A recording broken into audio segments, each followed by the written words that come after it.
আসন্ন primary TET পরীক্ষার জন্য অধিকাংশ পরীক্ষার্থী তাদের সিলেবাসটাকে কমপ্লিট করে ফেলেছে এবং এমন কিছু প্রার্থী রয়েছে যারা পুরো বইটাকে মুখস্থর মতো করে নিয়েছে। এছাড়াও কিছু ক্যান্ডিডেট রয়েছে যাদের সিলেবাসটা পুরোপুরি এখনও কমপ্লিট হয়নি। তো তাদের সকলের জন্য আজকের এই যে ভিডিওটা ভীষণই গুরুত্বপূর্ণ। আর আজকের ভিডিওটি দেখার পর তুমি বুঝতে পারবে এই ভিডিওটা কতটা ভ্যালুয়েবল। কেননা আজকের এই ভিডিওটি আমরা আলোচনা করেছি বেশ কিছু গুরুত্বপূর্ণ পয়েন্ট, যেগুলো প্রত্যেক পরীক্ষার্থীকে জানতে হবে। হয়তো আপনি ভাবছেন যে পুরো বইটা খুব ভালো করে পড়ে গেলেন, খুব ভালোভাবে রপ্ত করে গেলেন, তা সত্ত্বেও কিন্তু কোশ্চেনের অ্যান্সার করতে গিয়ে অনেক সময় আমাদের কনফিউশন হয়। কেন? অপশানগুলো এমনভাবে থাকে মনে হয় যে দুটোর মধ্যে দুটোই কারেক্ট। তো এই সমস্যার সমাধান করার উদ্দেশ্যেই আজকের আমাদের এই ভিডিওটি তৈরি। আর এই ভিডিওটি দেখার পর সেই সমস্যার কিছুটা হলেও সমাধান হবে এবং আপনি নিজের মধ্যে একটা আত্মবিশ্বাস ফিরে পাবেন। তো এখানে বলে দিই যে পুরো বই পড়লেই শুধুমাত্র চাইল্ড ডেভেলপমেন্ট অ্যান্ড পেডাগজির অ্যান্সার যে ফুল ঠিক হবে এটা কিন্তু কেউ গ্যারেন্টি দিতে পারবে না। কিন্তু সে জায়গায় যদি আপনি কন্টেন্টের অ্যান্সার দিতে চান তাহলে কিন্তু সঠিক হবে। সাপোজ যদি বলা যায় বিশ্ব পরিবেশ দিবস কবে পালন হয়, এটা সবাই দেবে 5ই জুন, কিন্তু সিডিপি অর্থাৎ চাইল্ড ডেভেলপমেন্ট পেডাগজির প্রশ্ন এরকম থাকে না। যেমন প্রশ্ন থাকে নিম্নলিখিত বৈশিষ্ট্যগুলির মধ্যে কোনটি বিকাশের বৈশিষ্ট্য নয়, তাহলে বিকাশের যতগুলো বৈশিষ্ট্য আছে সব পড়তে হবে।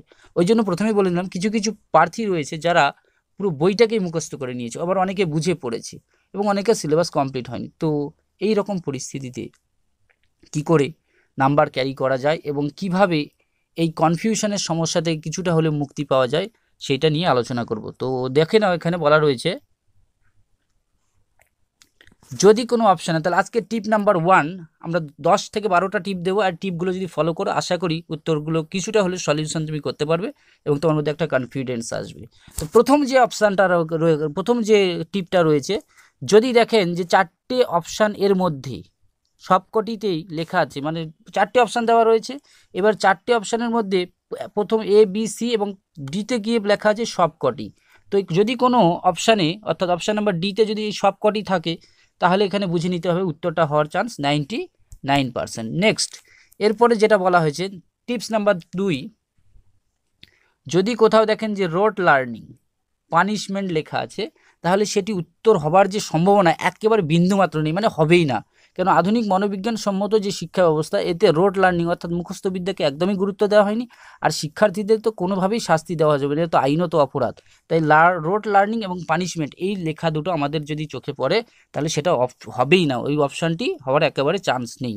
তো নেক্সট, এরপরে যে টিপ নাম্বার 3তে বলা রয়েছে যদি কোনো অপশানে থাকে লার্নিং বাই ডুইং, তাহলে যদি কোনো অপশানে লেখা থাকে লার্নিং বাই ডুইং, তাহলে এই যে লার্নিং বাই ডুইং অর্থাৎ কাজের মাধ্যমে শিক্ষা, অর্থাৎ শিক্ষার্থীরা কোনো কিছু যে করবে সেটা কোনো কিছু তারা কাজের মাধ্যমে শিখবে। এই যে এই অপশানটাকে আমাদের প্রায়োরিটি দিতে হবে, এটাকে প্রাধান্য দিতে হবে। আর এইরকম যদি কোনো অপশান থাকে তাহলে বুঝে নিতে হবে সেটাই একদম 100% উত্তর হবে। নেক্সট, এরপরে বলা রয়েছে টিপ নাম্বার 4, যদি এমন কোনো অপশান থাকে যেমন এতে কিছু লেখা রয়েছে, বিতেও কোনো কিছু লেখা রয়েছে, আর সিতে এ এবং বি উভয়ই সঠিক, তাহলে অপশান সিটা লাগিয়ে দেবেন এবং উত্তর সঠিক হবার সম্ভাবনা 98%।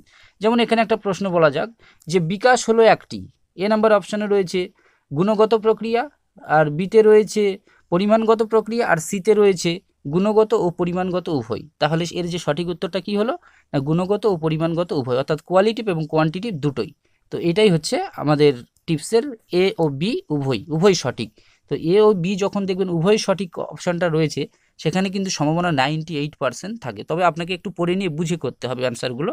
এরপরের যে টিপসটি রাখা হয়েছে, তাহলে আমরা প্রত্যেকেই জানি যে বর্তমানের যে শিক্ষা ব্যবস্থা সেটা হচ্ছে শিশু কেন্দ্রিক শিক্ষা, অর্থাৎ শিশুর চাহিদা, আগ্রহ, রুচি, প্রবণতা, সামর্থ্য, তার যে পরিণমন, এগুলোর উপর গুরুত্ব দিয়েই কিন্তু পাঠ্যক্রমটা তৈরি হয়, পাঠ্যসূচি তৈরি হয় এবং শিক্ষককে তার যে শিক্ষাদান পদ্ধতি অর্থাৎ টিচিং মেথডটা, টিচিং প্রসেসটা, সেই প্রসেসটা সিলেক্ট করতে এবং এছাড়াও তার যে অনুপাঠটিকা, পাঠ্যটিকা এগুলো সিলেক্ট করতে হয়। তো সেই জায়গায় আমাদের মনে রাখতে হবে যদি কোথাও চাইল্ড সেন্টার্ড কথাটা থাকে অর্থাৎ শিশু কেন্দ্রিক শিক্ষা, এই চাইল্ড সেন্টার্ড কথাটা যদি কোথাও থাকে তাহলে সেই অপশানটা 100% ঠিক হবে। এখানে বলা রয়েছে এখানে শিক্ষার্থীর চাহিদা, আগ্রহ, রুচি, প্রবণতার উপর ভিত্তি করেই শিক্ষাদান পদ্ধতি, পাঠ্যক্রম এবং শিক্ষার লক্ষ্য স্থির করা হয়। তাই যদি কোনো অপশানে ওদের বলতে শিশুদের দোষ আছে ভাবছেন তাহলে ওইটাই উত্তর করবেন, তাহলে আপনাকে কিন্তু এখানে বোকা বানানো হবে। তাহলে হয়তো আপনি ভাবছেন যে না এটা শিক্ষার্থীরই দোষ, শিক্ষার্থীর জন্যই এটা হয়েছে, তাহলে এটা একদম দোষ হবে। কেন? আধুনিক শিক্ষা ব্যবস্থায় বলা হচ্ছে শিশুদের কোনো রূপ ভুল থাকতে পারে না, শিশুদের কোনোরূপ ভুল নেই, তারা হচ্ছে একটা সাদা কাগজের মতো। তাই শিশুদের উপরে দোষ কোনোভাবেই চাপিয়ে দেওয়া যাবে না।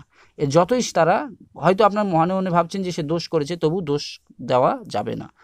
যদি এরকম একটা প্রশ্ন ছিল সিটেটে, যদি কোনো ছাত্র পরীক্ষায় অকৃতকার্য হয়, এর জন্য সে নিজে দায়ী, তার পিতামাতা দায়ী, তারপরে বলা রয়েছে শিক্ষা ব্যবস্থা দায়ী অর্থাৎ সিস্টেম দায়ী, তাহলে আমাদের মনে রাখতে হবে এর জন্য কিন্তু শিক্ষার্থী কোনোভাবেই দায়ী নয়, সিস্টেম দায়ী। অর্থাৎ শিক্ষক তাকে সঠিকভাবে শিক্ষাদান করতে পারেননি, উপযুক্ত টিএলএম ব্যবহার করতে পারেনি এবং পাঠদানকে আকর্ষণীয় করতে পারেনি, বিভিন্ন কারণ হতে পারে। এইভাবে আপনাকে ধরে নিতে হবে, তাহলে উত্তরটা সঠিক হওয়ার সম্ভাবনা থেকে যায় কিন্তু।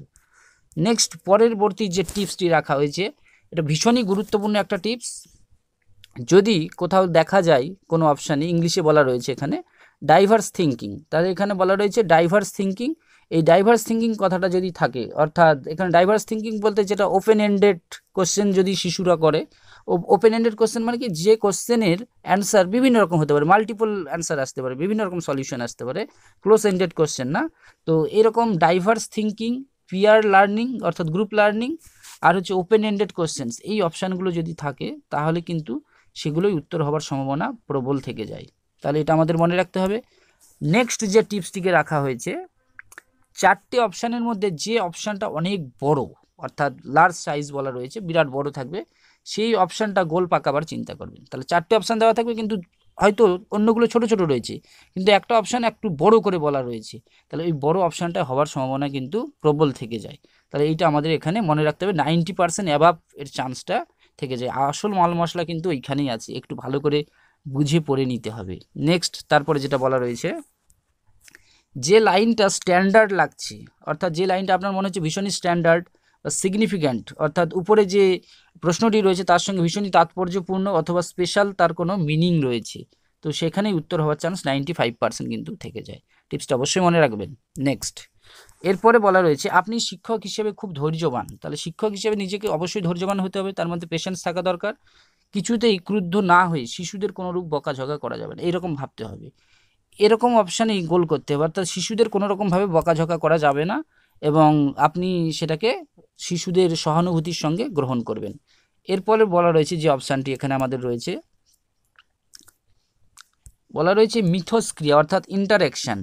এই ইন্টারাকশান কথাটা আমাদের মাথায় ঢুকিয়ে নিতে হবে, কারণ যেমন উদাহরণ কি কি থাকতে পারে, interaction of heredity and environment.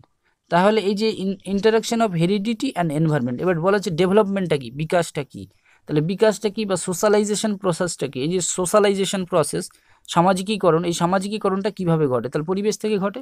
কিন্তু যদি বলে বিকাশটা কি না, হেরিডিটি ইনটু এনভায়রনমেন্ট প্লাস না হেরিডিটি ইনটু এনভায়রনমেন্ট, তাহলে এই দুটোর মাধ্যমেই ঘটে থাকে। তাহলে এখানে হেরিডিটি অফ এনভায়রনমেন্ট, ইন্টারাকশন পারস্পরিক মিথস্ক্রিয়ার ফলে, অথবা সোশ্যাল ইন্টারাকশন সামাজিক যে মিথস্ক্রিয়া তার ফলে, তাহলে এই অপশানগুলো কিন্তু পজিটিভ অপশান প্রত্যেকটাই, তাহলে এগুলোই কিন্তু 100% সঠিক উত্তর হওয়ার চান্স থেকে যায়। একটু পড়ে দেখে নিতে হবে, এই জন্য এখানে বলা হয়েছে social interaction of heredity environment, এটা অপশানে থাকলেই মুখে হাসি আর বুকে বলেনি, একদম উত্তর 100% লেগে যাবে, এটা ভালো করে মনে রাখতে হবে। নেক্সট এরপরে যে টিপসটি দেওয়া রয়েছে, যদি কোথাও কোলাবোরেটিভ লার্নিং কথাটা থাকে, ঠিক হওয়ার সম্ভাবনা প্রবল। কোলাবোরেটিভ লার্নিং অর্থাৎ শিশুরা সহযোগিতার মাধ্যমে শিখবে, একা একা না, শিশুরা পারস্পরিক সহযোগিতার মাধ্যমে, তারা গ্রুপের মাধ্যমে আলাপ আলোচনা করার মাধ্যমে উত্তর দেবে, তো এইরকম অপশানটা কিন্তু কারেক্ট হওয়ার সম্ভাবনা থাকে। নেক্সট যেটা বলা রয়েছে, যদি কোনো অপশানে শিক্ষার্থী কেন্দ্রিক অর্থাৎ চাইল্ড সেন্টার, যেটা একটু আগে আলোচনা করেছিলাম, থাকে, তাহলে সেটা সম্ভাবনা হওয়ার প্রবল। এছাড়াও আজকে যে লাস্ট টিপ যেটা বলা রয়েছে, অনেক সময় আমরা উত্তর করে দিই, কিন্তু উত্তর করার পর বাড়িতে এসে যখন উত্তরটা মেলাই, উত্তরটা কিন্তু ভুল হয়ে যায়, কারণ প্রশ্নটা আমরা আবেগে ভেসে উত্তর দিয়ে দিই। যখনই কোনো জানা প্রশ্ন পড়ে তখনই আমরা উত্তর তৎক্ষণাৎ দিয়ে দিই, কিন্তু ওর মধ্যে একটু ঘোরানোও থাকতে পারে। তাই অবশ্যই আমাদের দেখতে হবে উত্তর করার সময় এই যে অনলি, কেবলমাত্র বা শুধুমাত্র অপশানটা দেখতে হবে, এক্সেপ্ট মানে ছাড়া, উইদাউট মানে ছাড়া, তাহলে এই ওয়ার্ডগুলো যদি থাকে ভালো করে লাইনটা কিন্তু পড়তে হবে, আর যদি না পড়ো তাহলে ওইখানেই শেষ হয়ে যাবে, অর্থাৎ তুমি ভাবছো উত্তর এইটা, কিন্তু ঘরে ফিরে এসে দেখবে উত্তর ভুল হয়ে বসে আছে।